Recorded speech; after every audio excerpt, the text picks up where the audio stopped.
마태복음 14장 1절에서 12절까지 말씀 한 절씩 교독합니다. 그때 분봉왕 헤롯이 예수의 소문을 듣고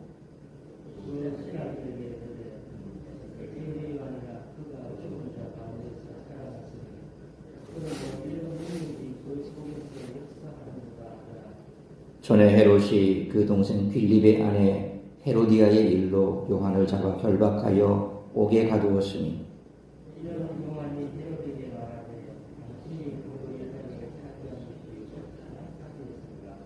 헤롯이 요한을 죽이려 하되 무리가 그를 선지자로 여김으로 그들을 두려워하더니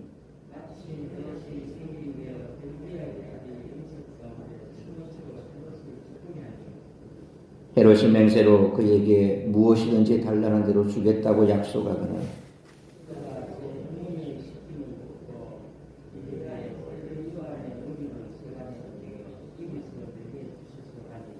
왕이 근심하나 자기가 맹세한 것과 그 함께 앉은 사람들 때문에 주라 명하고 그 머리를 소반에 얹어서 그 소녀에게 주니 그가 자기 어머니에게로 가져가니라. 요한의 제자들이 와서 시체를 가져다가 장사하고 가서 예수께 아뢰니라. 아멘. 헤롯은 예수님의 소문을 듣고 세례 요한이 환생했다며 두려워합니다. 하나님의 선지자를 불의하게 죽인 죄책감이 그를 괴롭히고 있었기 때문입니다. 그러나 본문은 헤롯의 죄책감을 드러내는 데 초점이 있는 것이 아니라 고향에서 배척을 당하신 사건과 함께 헤롯으로 대표되는 일반 대중이 예수님에 대해 가졌던 오해를 드러냅니다. 예수님이 행하시는 놀라운 치유와 회복을 보았다고 해서 예수님이 누구신지 알게 되거나 받아들이게 되는 것이 아닙니다. 믿음의 눈이 없이는 결코 예수님이 메시아이심을 알 수도 없고 예수님을 통해 노래한 하나님 나라에 들어갈 수도 없습니다. 세례 요한은 헤롯과 헤로디아가 불법적으로 결혼한 일을 공개적으로 지속적으로 비판했습니다. 그래서 평소에 원한을 품고 있던 헤로디아는 딸을 시켜 춤을 추게 하고 헤롯에게 세례 요한의 머리를 선물로 달라는 요청을 하게 합니다. 헤롯은 하나님보다 무리를 두려워하여 진리의 편에 서지 못하고 불의한 폭력을 자행하는 정치 권력의 민낯을 드러냅니다. 세례 요한의 죽음은 결코 무의미한 죽음으로 끝나지 않았습니다. 나봇의 포도원 사건이 아합 왕가의 멸망의 원인이 되었던 것처럼 하나님이 모든 불의를 심판하시고 아모스 5장 24절 말씀처럼 정의를 물같이 공의를 마르지 않는 강같이 흐르게 하실 것이며 요한계시록 6장 10절로 11절 말씀처럼 불의한 죽음을 당한 순교자들을 신원하여 주실 것이기 때문입니다. 세례 요한은 자신의 죽음까지도 주님의 죽으심을 예표하는 신실한 삶을 살았습니다. 하나님 나라를 구하는 삶은 세상의 성공과 영광을 누리는 삶이 아니라 예수님을 위해 자신의 모든 것을 헌신하는 삶입니다. 세상은 여전히 헤롯과 같이 신실한 자들을 조롱하고 심지어 죽이기까지 합니다. 그러나 성도가 앞으로 완성될 하나님 나라를 선취하고 그 길을 예비하는 소명을 잃지 않는다면 끝까지 주어진 길을 걸어갈 수 있을 줄 믿습니다. 우리가 살펴보았던 13장의 천국 비유장을 가운데 두고 11장 그리고 12장과 그리고 14장 1절로 16장 12절까지는 비슷한 형태로 이루어집니다. 11장 1절로 19절까지 세례 요한의 얘기로 시작하여 12장 39절로 40절에 요나의 표적을 언급하는 단락으로 마치듯이 14장 1절로 16장 12절도 14장 1절로 12절에 세례 요한의 이야기로 시작하고 그리고 16장 4절로 12절에 요나의 표적을 언급하는 단락으로 끝이 납니다. 그러니까 13장을 가운데 두고 11장, 12장 그 내용 자체가 세례 요한의 이야기로 시작해서 요나의 표적으로 끝나고 역시 14장 1절로 16장 12절까지도 먼저 오늘 본문이 세례 요한의 얘기입니다. 그리고 마지막 16장 4절로 12절이 요나의 표적으로 끝나는 시작과 끝이 이렇게 같은 내용으로 전개되고 있다는 겁니다. 단 11장과 12장에서는 천국이 감춰져 있지만 14장 1절로 16장 12절에서는 이제 천국이 세상을 이기는 큰 영광으로 임하고 있는 차이가 있습니다. 따라서 이와 같은 오늘 본문의 말씀을 통해 우리들이 깨달아야 할 것은 첫째로 1절로 4절 말씀처럼 세상은 천국을 막을 수 없다는 것입니다. 1절의 분봉왕 헤롯은 세상의 권세를 상징적으로 보여주는 자로서 동방박사들을 속여 아기 예수님을 죽이려고 했던 2장 1절의 헤롯 대왕의 아들인 헤롯 안티파스입니다.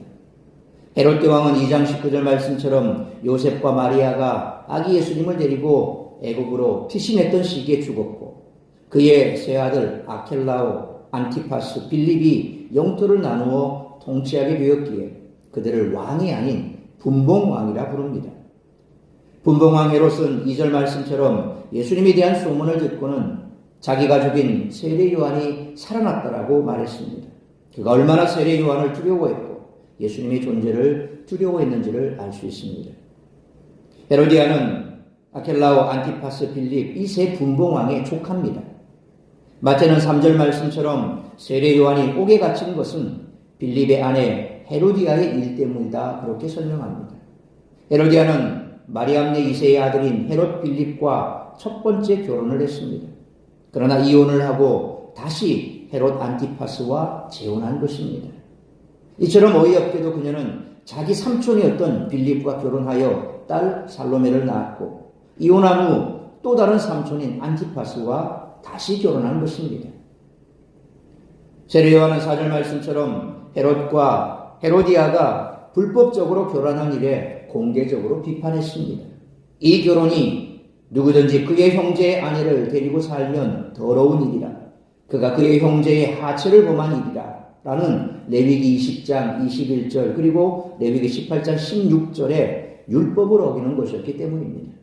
여기서 말하다 라는 동사 엘레겐이라는 이 동사는 미완료 시제인데 이는 세례 요한의 반대가 지속적이었다. 지속적으로 세례 요한이 계속해서 말했다라는 것을 의미하고 있습니다.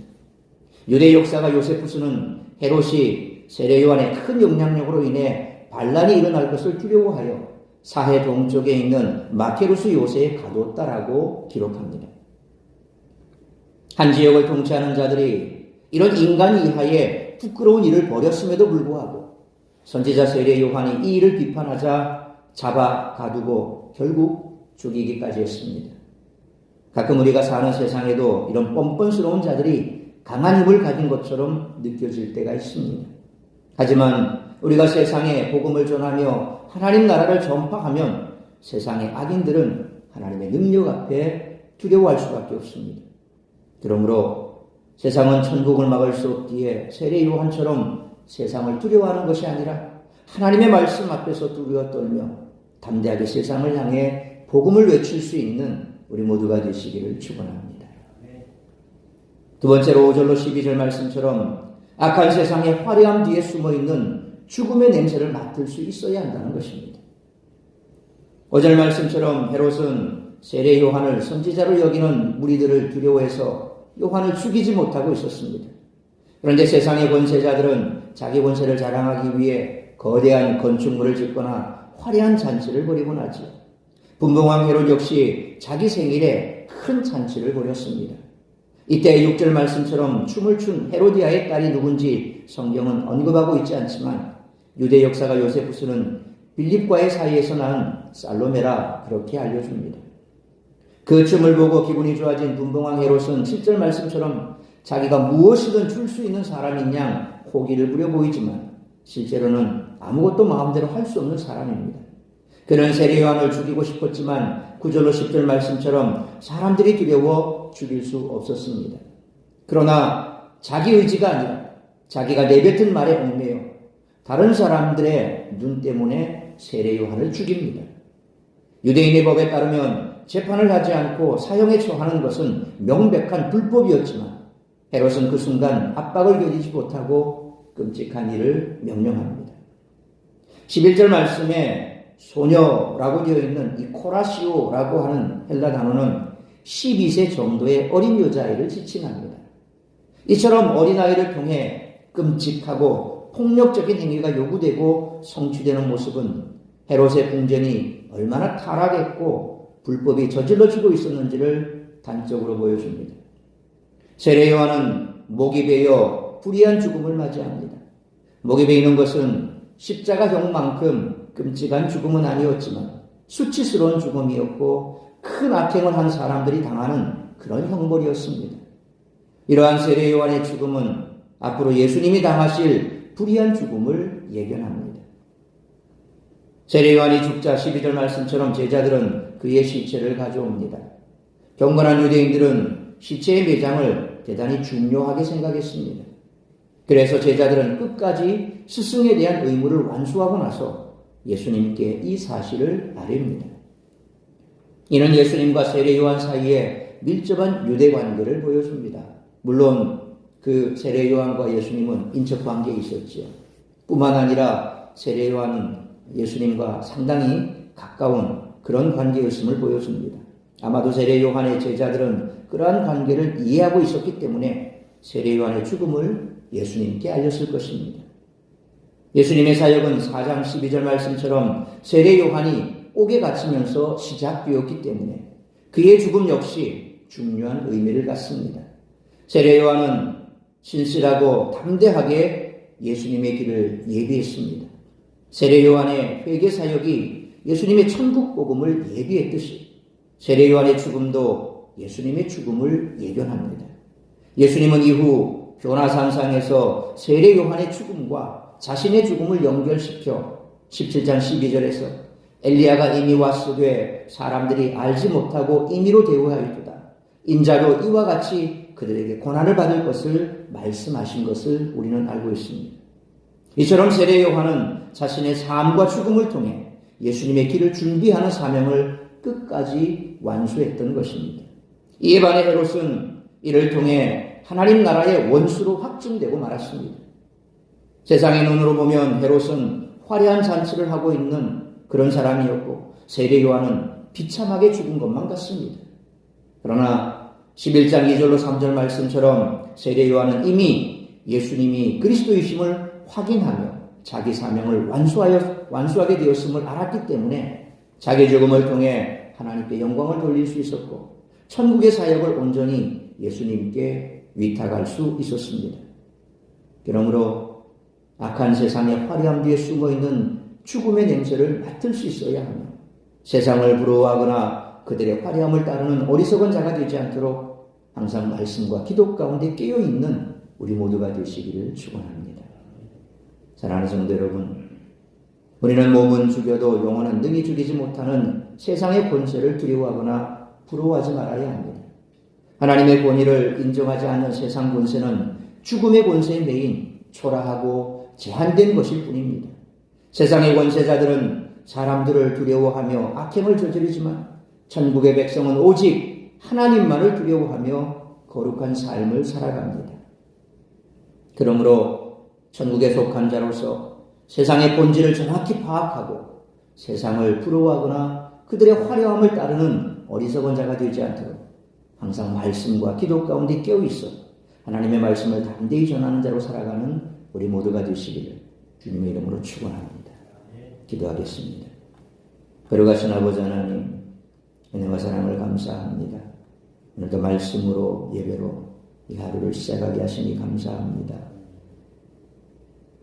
인간의 역사 속에 많은 권력자들은 우리의 이 진리의 말씀을 막기 위해, 복음 전하는 것을 막기 위해, 천국이 확장되는 것을 막기 위해 그들의 권세를 펼쳤지만 그럼에도 불구하고 지금까지 이 천국의 권세를 막을 수가 없었습니다. 어느 누구도 천국은 막을 수 없습니다.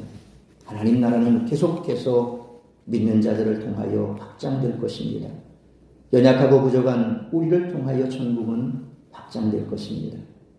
오늘 세례 요한이 그의 마지막 죽음을 통하여서 예수님의 길을 예비하는 일을 완수했던 것처럼 우리 또한 세상의 권세를 부러워하거나 혹은 그들을 두려워하여 이 복음을 전하는 일에 게을리하지 않을 것입니다. 주님 오시는 그날까지, 우리가 주님 앞에 서는 그날까지 우리 또한 이 사명 잘 감당할 수 있기를 원합니다. 세상의 권세가 아무리 우리를 억압하고 짓누른다 할지라도 결코 우리의 영혼까지 그는 멸할 수가 없습니다. 우리의 영혼까지라도 멸할 수 있는 하나님 앞에서, 말씀 앞에서 우리는 오히려 세상에 이 복음을 증거함으로 그들이 두려워함을 우리는 보아야 할 것입니다. 하나님의 영광을 드러내야 할 것입니다. 오늘 이 한날도 그런 삶을 살아낼 수 있도록 우리에게 성령으로 충만케 하여 주옵소서. 세상의 권세는 잠시 있다 사라져버릴 안개와 같고 들의 꽃과 같습니다. 우리는 그것을 부러워하거나 그것을 얻기 위해 살아가는 자들이 아닙니다. 우리에게는 이보다 더 큰 영광이 우리 앞에 놓여 있습니다. 우리 주님께서 얘기하신 저 변하지 아니하고 썩지 아니하고 영원할 그 천국을 기업으로 받을 자들입니다. 오늘 이 한날도 나를 통하여 이루고자 하는 하나님의 뜻이 무엇인지 그 뜻을 이루어드리며 주님 앞에서는 그날까지 한 생명에게라도 이 영광의 복음을 전하며 주께로 인도하는 삶을 최선을 다해서 살아가는 우리 모두가 되기로 결단하는 복된 이 아침 될 수 있도록 은혜 베풀어 주옵소서. 이 모든 말씀 우리 주 예수 그리스도의 이름으로 기도하옵나이다. 아멘.